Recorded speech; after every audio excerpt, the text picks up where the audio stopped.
please. Perhaps my next guest can. He's been nicknamed Dr. No for rejecting bills that let big government get even bigger. He's a staunch defender of the Constitution and sound money, and he wants to be the president. Earlier, in front of the national debt clock, a few blocks from here in New York City, I talked to him about big government interference with our freedoms and our property and how that can be stopped. Take a listen. We're sitting on the corner of West 44th Street and 6th Avenue in the middle of New York City with Republican Congressman Ron Paul. We happen to be seated right across the street from the national debt clock, which Congressman Paul, as I read it now, says $14.6 trillion. Is that the true number? And if it were, is the American government capable of paying that back? No, they can't pay it back, and it's much bigger if you look at all the entitlement obligations. Nobody knows that number, 60, 70, 80 trillion dollars. That would be the obligation. You know, if you had an insurance company, you have to have money in the bank to pay off the people that you bought, that bought insurance. Right. But in our case, all these promises and obligations, all depends on future tax collections. And they can't do it. It's way out of control. They've been buy and vote for these many, many decades. And the country really technically is bankrupt, and they admit it. Just like Greece is bankrupt, the sooner they admit it and the sooner they liquidate their debt and default, the better. But we cannot pay this debt. We should make the effort to pay our way out of it. And that, of course, is what I talk about, is that we should absolutely make the effort by cutting spending and changing foreign policy and, these other things I've talked about. Right. Cutting spending, changing foreign policy. What could the president on his own do to cause us to stop spending money and to respect the personal liberties of individuals in America?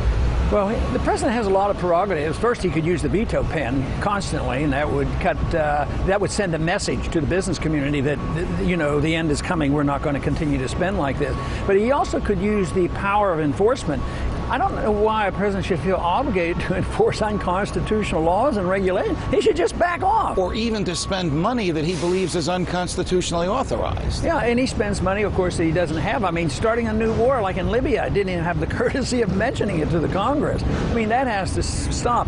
It's an attitude, it's a psychology that's been around, not just with this president, but it's been around and been developing for many decades, so it's out of control. I think that psychology and attitude sometimes pervades into other parts of the government. For example, just this past weekend, the police commissioner of the city of New York, Ray Kelly, who once was the head of the Federal Drug Enforcement Administration, said that the New York City police have the hardware and the will to shoot down planes or enemies from the sky that, in his view, might be attacking the city.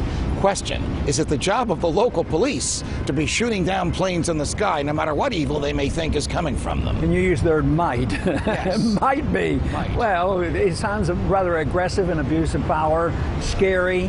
When you think of the judicial system, and you know a lot about that, just think of what they do illegally and the way the system works. And now they talk about assassinating American citizens, not giving proper, habeas corpus, protection. So it really is out of control. But this is where I'm encouraged, especially when I'm talking to young people. They're tired of it all. They understand it, and they want their freedom. They know they're not going to get taken care of by the government. I think that's the best thing that's happened, is the attitude of young people realize that they're not going to be taken care of. And they they talk about opting out of Obamacare. I talk about opting out of the whole system. That's what the young people like. Were you as scandalized as I was when you were standing on the stage in a couple of those debates, and the crowd wouldn't let you answer a question and roared as if to suggest that somebody should die because they couldn't get health care? And the crowd roared when one of your opponents suggested, well, we execute a lot of people in our state. And the crowd booed at a serviceman in Iraq because he acknowledged that he was gay. Did that type of behavior on the part of people from whom you want votes disturb you?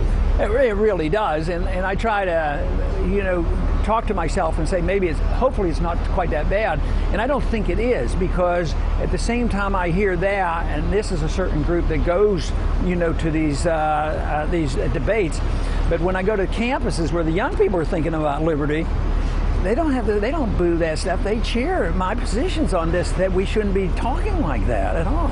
It might surprise a lot of people watching us to know that there's another group of young people who support you overwhelmingly, and those are members of the United States military. In fact, there was recently an editorial called "You Want Him," and this was in a military newspaper, and the hymn was referring to you.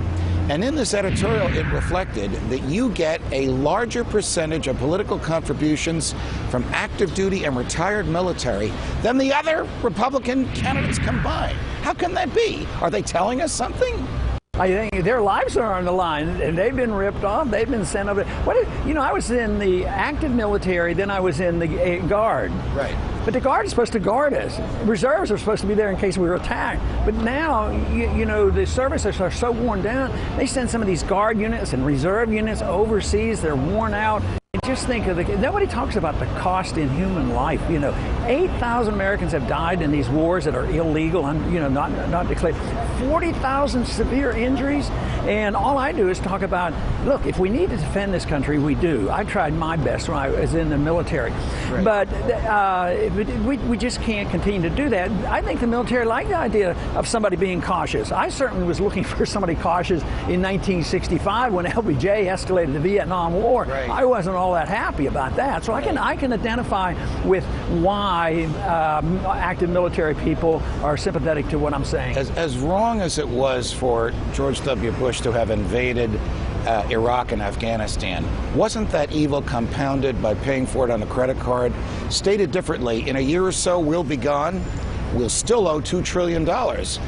For a war that will have been history and will not have made us any freer or any safer. Yeah, first they went into war the wrong way. The war wasn't necessary for our national security, and what you mentioned is paying for it. But history is pretty accurate in that most wars are paid for through debasement of the currency. That has been, inflating the currency. So that is pretty traditional. So that's why you should be absolutely cautious about going to war, because it has economic consequences. How fearful are you about debasement of the currency?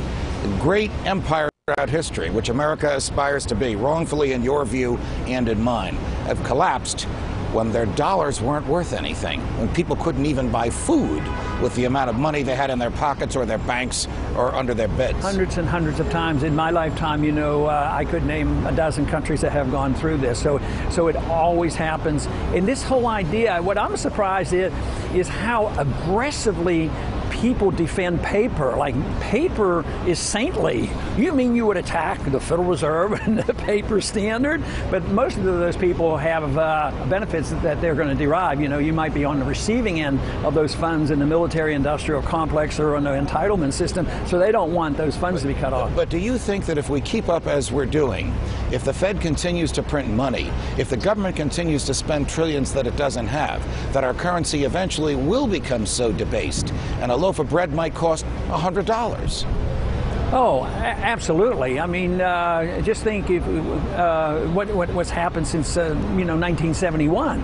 Gold was $35 an ounce. The dollar continually is debased. The big question is it going to totally destroy and go to zero, which would be really a tragedy. I hope we come to our senses and that we say, we better cut back and come home, and we better, live within our means. So I think we should work for it, but we better be prepared for runaway current, inflation, and that's a lot worse than what we've just gone through financially. It's much, much more serious. You have consistently remained throughout this pre-primary period.